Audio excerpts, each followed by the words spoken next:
Racism. It has no place in this world. It is a despicable form of abuse. It is disgusting and downright wrong. And now it looks like one of our own players has suffered the same abuse. Also on today's show, Maxi, does he want to stay at Newcastle United? Because that's the way it's looking. We've also improved the backroom staff with 2 people from Leicester City. And we'll talk about Castore again. Now, I was put right after yesterday's show that the correct way to say it is Castore, so we'll go with that from now on. And I've had a look at the sewn on the badge. It's not great. It really isn't great. But let's dive in. This is the Daily News.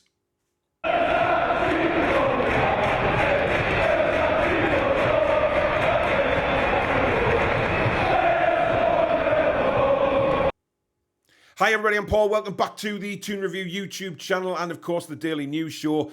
Before we get into it, as usual, if you'd like to hit the thumbs up for this show, we would really appreciate it. It is vital that we keep getting those likes coming in. And of course, if you're new and like what you see, please hit that subscribe button. It is free to do so. Come and be part of this incredible community here. And also the notification bell, which will let you know when we go live or we upload any future videos. And also there is a super thanks button if you'd like to donate to the channel, just along from the like button. It really does help us with equipment, etc., and it gets put back into the channel. So thanks very much in advance for that. Right, let's talk about this. Joelinton and his racist abuse. Of course, he's away with Brazil at the moment, celebrating his first ever call-up to the Brazil national team. We are also genuinely happy for him. Suffered a torrid time at Newcastle in his first couple of years when myself and the majority of other Newcastle fans didn't think he was going to make it. But what a player he has turned out to be. He's turned out to be my favourite Newcastle United player, which is a massive rising from the flames for Joelinton. Since he's been in midfield, he has been a monster. However, he has now come out in an interview and said that he was racially abused after the Arsenal home game. I find this disgusting. I've never ever understood racism, guys. If I'm openly honest, I don't understand it. I have so many friends, black friends, and, you know, just brilliant people to be around. They're the same as us. There's no difference. There isn't any difference between being black or white. It doesn't matter. I mean, we're in 2023 now, and this is still happening. I mean, look, for me, the football and authorities haven't tackled this as strongly as they should. You know, we see things happening in Europe. Vinicius Jr. recently in a game in Spain. They don't do enough to cut it out. If I'm being honest, from my opinion, I don't see the football and authorities doing enough to cut racism out of football. You know, giving a football club a fine or closing that stand down for a certain amount of time, it doesn't hurt a football club. You know, I know sometimes the football club themselves aren't responsible for what the fans shout from the stands, but it has to be all one now. It has to be. The football club have got to take responsibility. And these people who are racially abusing others need to be dealt with more swiftly and more harshly, in my opinion.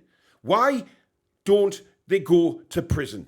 It's as simple as that. It's the worst form of abuse you can actually get is racism. And for me, these people that do it need to be behind bars, and behind bars for a decent amount of time. Joelinton has always come across as a wonderful guy. Absolutely lovely personality. Whenever he gets interviewed, you hear people talking about him and what a great guy he is, as it's the same for every other person who gets abused. They are nice people and don't deserve it. You know, we look at, this has been going on for years and years. We know it has in the footballing world, but the authorities haven't cut it out. You look at racism outside of football. Does it get dealt with harshly enough to stop people doing this? No, is my opinion on that. It's bred into people for me. It's bred into people that they have to find this urge to racially abuse someone because they don't have the same colour skin.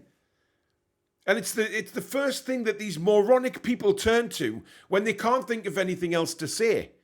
They're so thick and stupid that they can't think of anything to say worthwhile that they have to turn to racism.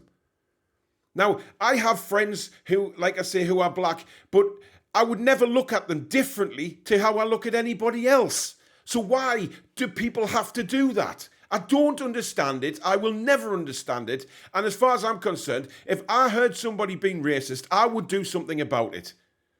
You know, whether that be, you know, not by violence or anything like that, not, you know, by contacting the proper people and dealing with it that way. But then again, as I've said before, when this happens, does it get dealt with harshly enough? No, in my opinion. I don't know how people can look and think just because their skin's a different colour that they are a different person to you, because they're bloody not. But this continues to go on in football and will never stop until the penalties for this kind of disgusting behaviour are dealt with by the proper authorities and in a much more harshly given sentence. I think these people who racially abuse people should be behind bars. They need to learn proper respect and realise that it doesn't matter what colour your skin is. You're all part of the human race. You are all part of the same people. There is no difference. There is never a difference. And there is never a place where you should racially abuse someone.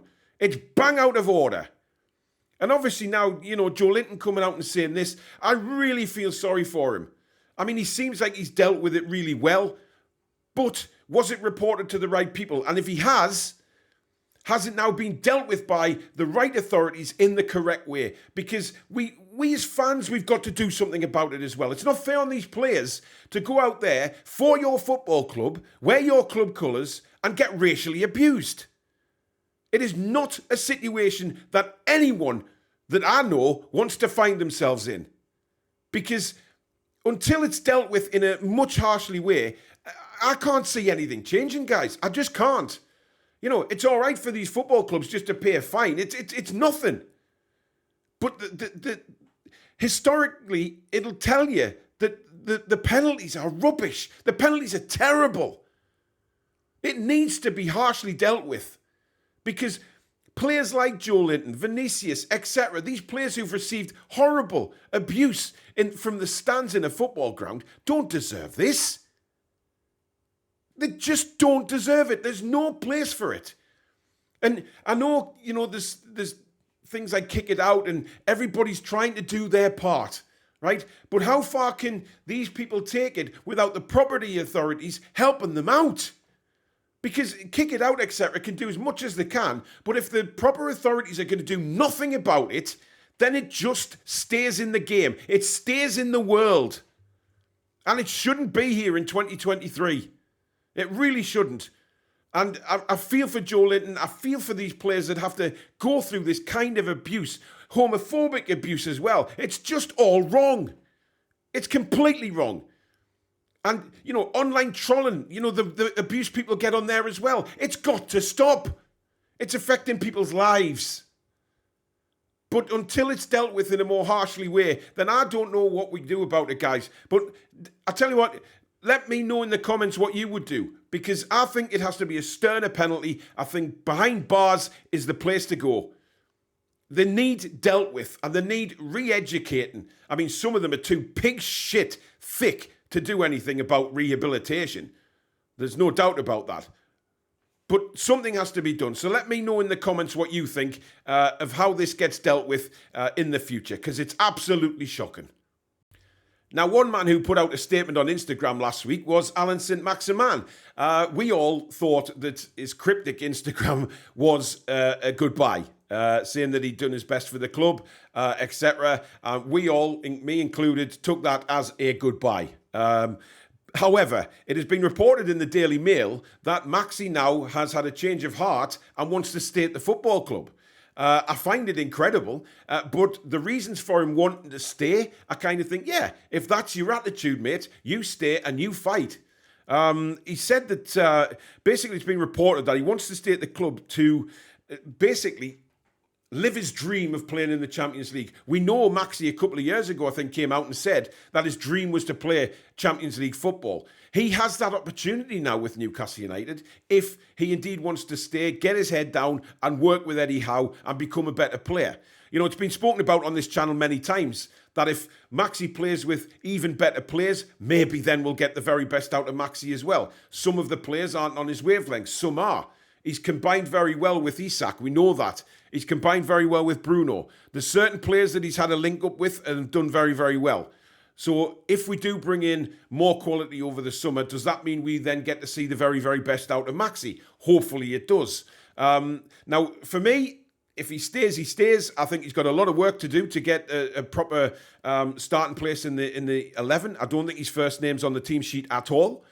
So he's got a lot of work to do. But if he wants to live this dream of the Champions League, and he also stated to be called up to the French squad, he's got that opportunity. Newcastle are on the global stage now in the Champions League. Many people will see the matches, these players, and Maxi, his desire to play for France is there. We all know he's mentioned that once or twice. So could we see Maxi staying at Newcastle United and achieving this dream of Champions League football and getting a French call-up? Where do you stand on it? Do you think you'd give Maxi another season? And then if he doesn't do it next season, or he's out with injury most of it, would you then sell? Or is it time to get rid now to get a better price for him? Let me know what you think in the comments below. Now then, ever since the takeover, obviously Newcastle United have done a lot of work to improve the starting 11. They have certainly identified that the academy needs improving. They've brought in a lot of youth. We signed another one yesterday, of course, and he will now go out to Feyenoord on loan to sort out work permit issues, and best of luck to him. Now, also, the backroom staff. You look at Ashworth, Darren Eales, there have been a lot of improvements in the backroom staff to make this club bigger and better. And it seems we are making a move for yet another individual, and his name is Simon Kappa, I believe his name is, Simon Kappa, and he'll be coming in as Chief Financial Officer. Now, this follows on from the recruitment of Claire Burrows as Recruitment Operations Manager, also from Leicester. She's in the door now. She actually put a tweet out not long ago after the season saying she was looking forward to a new chapter at Newcastle United. And it looks like Simon Kappa is going to follow. Now, this is brilliant for me. I mean, we are recruiting the very best people. Leicester City, of course, have been relegated now, but we know that they've had a lot of success in the last few years. And a lot of that success on the pitch is also down to the backroom staff and how the club works. It's gone a bit wrong lately, but you look at Leicester City, and it was only a couple of seasons ago that we as Newcastle United saying, look at Leicester City, look at what they're doing. They're doing things the right way. And it's exactly what Newcastle United are doing now. Recruiting the best people, recruiting the right people to be able to do things properly behind the scenes that we don't get to see on a daily basis. Keeping the finances right. Simon Kappa will obviously play a big part in looking after FFP, etc., as Chief Financial Officer. So to have people in like that is vital for a football club. So for me, that is absolutely fantastic news. Finally, there you go. Castore, oh dear. Now, I got told by many people after yesterday's show that it's not Castore, it's actually Castore. So we'll start calling them that from now on. But oh dear me, what a monumental fart up again. Now, look, if I'm giving you my honest opinion on the sewn on the badge, I couldn't give a toss, right? For me, I couldn't give a toss. Wearing that shirt, I will still be proud to wear the Newcastle United shirt. I think it's a fabulous home shirt, and I can't wait for mine to get delivered. However, what I will say on this is, you're paying £70. Now, that is a lot of money for a replica shirt. You're paying 70 quid and you are not getting 100% genuine work. To make that mistake, and is it a mistake for me? Yes, it is, because it's got UNTTED. Somebody in that company should have noticed that. Whether it be a mistake, a genuine mistake or not, somebody within Castore should have noticed and should have done something about it. They haven't. It's gone out like that. So for me, there's a lot of, opposition fans will take a look at that and say, Newcastle bigging up all this professional stuff, bringing people in left, right and centre, and they can't even get the badge right. It's embarrassing. It is embarrassing. There's no doubt about that. I've heard a lot of people getting interviewed saying that they're not really bothered, or they are bothered. They're taking the shirt back because it's shoddy. You should not pay £70 for an item of clothing that has that mistake on it. I genuinely believe that. Now, as I said, it doesn't bother me. I'm still going to wear the strip with pride. However, 70 quid and they can't get the whole thing right. We know the problems we've had with Castore in the past. I ordered one of the Pro Saudi shirts at the end of the season, towards the end of the season, and it got delivered. The badge it didn't have Newcastle United written on the badge. It didn't have the sponsors on. It was terrible. Now, we expect that the club maybe have had a word with Castore and tried to improve this over the last few months leading up to the strip release. But somebody, either quality control or somebody there, must have noticed that that doesn't say United. But, you know, how long does this go on for? What do we do? Surely the club are embarrassed by this. You know, I can't, for my wildest dreams, think that the likes of Dad and Amanda, or the chairman, or the Rubens, are looking at that badge thinking, that is something to be proud of. Because it's just not. They can't even spell United right.